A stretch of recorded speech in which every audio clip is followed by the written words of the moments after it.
Hello and welcome back to Blood for Flowers by M.C.McNeel, and let's get started. We're going back to chapter 9, 380 BC. Okay.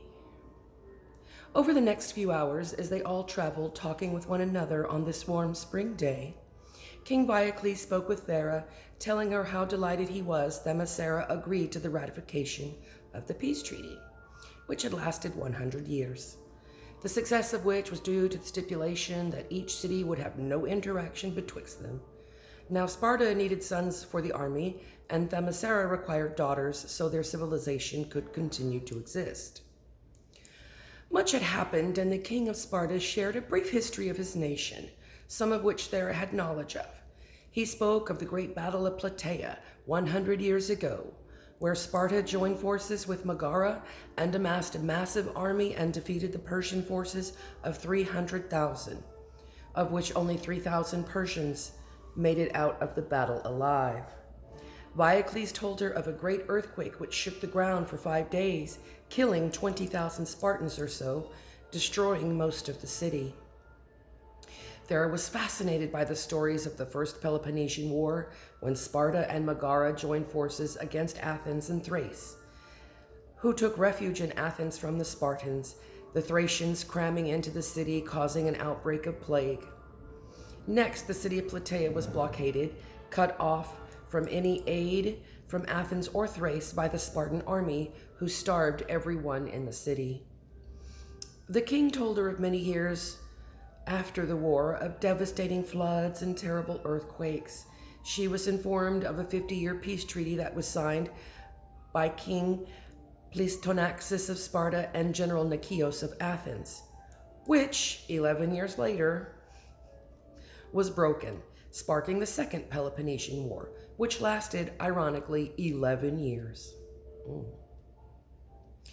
Thera listened to the king excitedly, telling of the great maritime battles, which was most of the war. He spoke of the great General Gylippes, who saved the city of Syracuse from the Athenians during the naval battle at Gionissima, where the general captured 4,000 Athenians and had them all executed in one day. I don't mean to laugh, but you know that had to have taken a long time. For the next 35 years, Sparta was the undisputed supreme leader of all of Greece. Now, after the Second War, King Aegeus, who ruled at the end of the war, marched his mighty Spartan army to the city of Hellenes, who had taken arms against Sparta and sided with Athens. So, out of revenge, King Aegeus put everyone in the city to the sword and burned the walls down to the ground.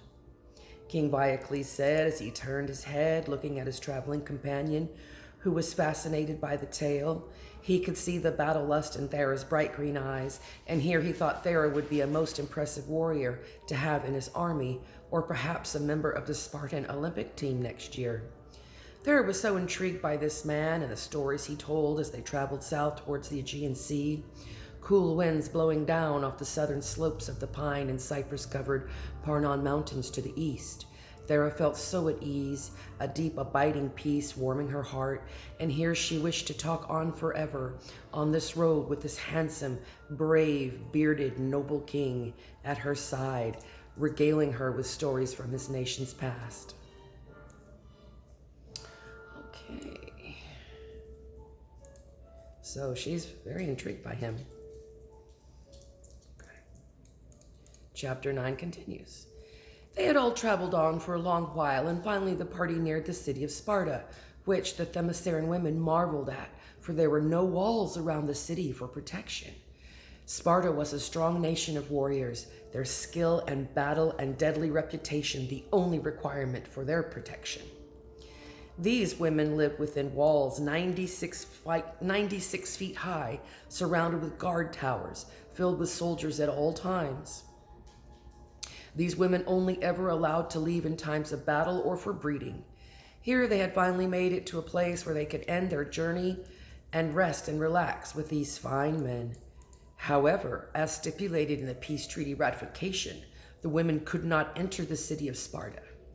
They could barely catch a glimpse of those columned buildings which seemed the color of red from the rays of the setting sun, Apollo rolling on into night, his golden beams casting coral and amethyst colors in the low clouds on the western horizon, the fresh green wheat fields swaying in the light wind like a wave upon the ocean.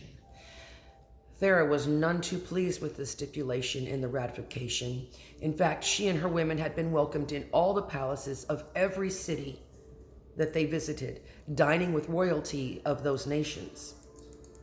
Yet here in Sparta, the strong-willed women were totally opposed to the ratification of the ancient treaty, and not only were they filled with the angry spirit of jealousy, but these Spartan women were ashamed and embarrassed for their reputation, for they had been stricken with much infertility, and for the last 20 years, the overall majority of birth resulted in girls. Now, all of the Peloponnese and half of Asia knew of the barren women of Sparta. Now, that's just embarrassing. This was a very tense and difficult situation, so Thera would respect the women of Sparta as she respected all good women and abided by their wishes. King Viacles led Thera and the large party down to a small lake, which was reflecting the snow-capped peaks of the Parnon Mountains, just a mile or so from Sparta, south of the city, just up from the shores of the Aegean Sea. The turquoise water of which, stretching on endlessly for as far as the eye could see. Here a small encampment had been erected for the faraway visitors, a little city of tents set up under the full blossom limbs of the cherry tree orchards. The sickly sweet scent of the bright pink blossoms permeated the air. Then the group caught wind of the aroma of roasting lamb, onions, and garlic, and other mouth-watering scents coming up from the food wagons. The king's own cook had come from the palace hours earlier, preparing herb-encrusted lamb, boiled shrimp, and seafood stew, etc. There was much excitement in the air, and all in the group felt very comfortable with one another.